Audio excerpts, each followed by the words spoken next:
यह प्रसिद्ध कथा महाभारत में मिलती है। पुरुवंश के राजा दुष्यंत और शकुंतला के पुत्र भरत की गणना महाभारत में वर्णित 16 सर्वश्रेष्ठ राजाओं में होती है।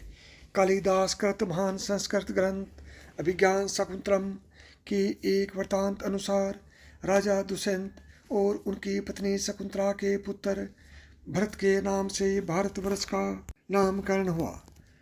मरुदगणी की कृपा से ही भरत को भारद्वाज नामक पुत्र मिला। भारद्वाज महान ऋषि थे। चक्रवर्ती राजा भरत के चरित्र का उल्लेख महाभारत के आदि पर्व में भी है। एक दिन राजा दुष्यंत ने वन में कणव ऋषि के आश्रम में शकुंतला को देखा और वे उस पर मोहित हो गए। शकुंतला विश्वामित्र और मेनका की संतान थी।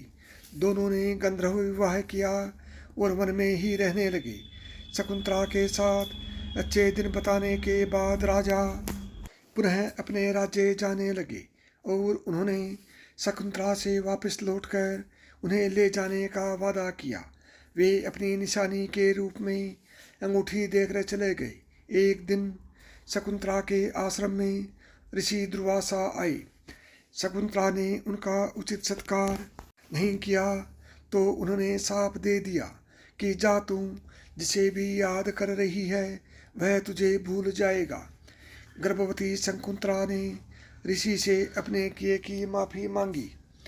ऋषि का दिल पिघल गया। उन्होंने कहा कि कोई निशानी तुम उसे बताओगी तो उसे याद आ जाएगा। शकुंतला राजा से मिलने के लिए निकल गई। रास्ते में वह अंगूठी एक तालाब में गिर गई जिसे मछली ने निगल लिया। शकुंतला राजभवन पहुंची, लेकिन राजा दुष्यंत ने उन्हें पहचानने से इनकार कर दिया।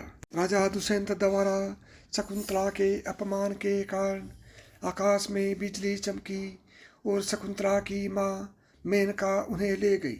उधर वो मछली एक मछुआरे के जाल में आ गई जिसके पेट से वो अंगूठी निकली।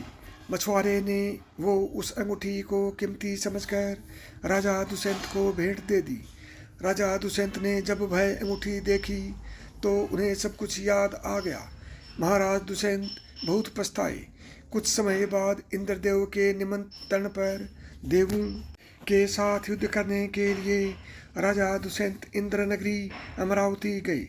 युद्ध के बाद वे आकाश मार्ग से वापस लौट रहे थे। तभी उन्हें रास्ते में कश्यप ऋषि के आश्रम में एक सुंदर बालक को खेलते देखा। मेनका ने शकुंतला को कश्यप ऋषि के आश्रम में छोड़ा हुआ था। वो बालक शकुंतला का पुत्र ही था। जब उस बालक को राजा दुष्यंत ने देखा तो उसे देखकर उनके मन में प्रेम उमड़ आया और वो जैसे ही उस बालक को गोद में उठाने के लिए खड़े हुए तो शकुंतला की सखियों ने चेताया कि राजन, आप इस बालक को छुएंगे तो इसकी भुजा में बंधा काला डोरा सांप बनकर आपको डस लेगा। राजा ने इस चेतावनी पर ध्यान नहीं दिया और उस बालक को गोद में उठा लिया, लेकिन बालक को उठाते ही उसकी भुजा में बंधा काला डोरा टूट गया जो उसके पिता की निशानी थी। शकुंतला की सहेली ने सारी बात शकुंतला को बताई तो वो दौड़ती हुई राजा दुष्यंत के पास आई। राजा दुष्यंत ने भी शकुंतला को पहचान लिया और अपने किए की क्षमा मांगी और उन दोनों को अपने राज्य ले गए। महाराज दुष्यंत और शकुंतला ने उस बालक का नाम भरत रखा जो आगे चलकर एक महान प्रतापी सम्राट बना। साथियों, यदि आपको यह कहानी पसंद आई हो तो अभी मेधांश की कहानियाँ यूट्यूब चैनल को सब्सक्राइब करें। जय श्री कृष्ण।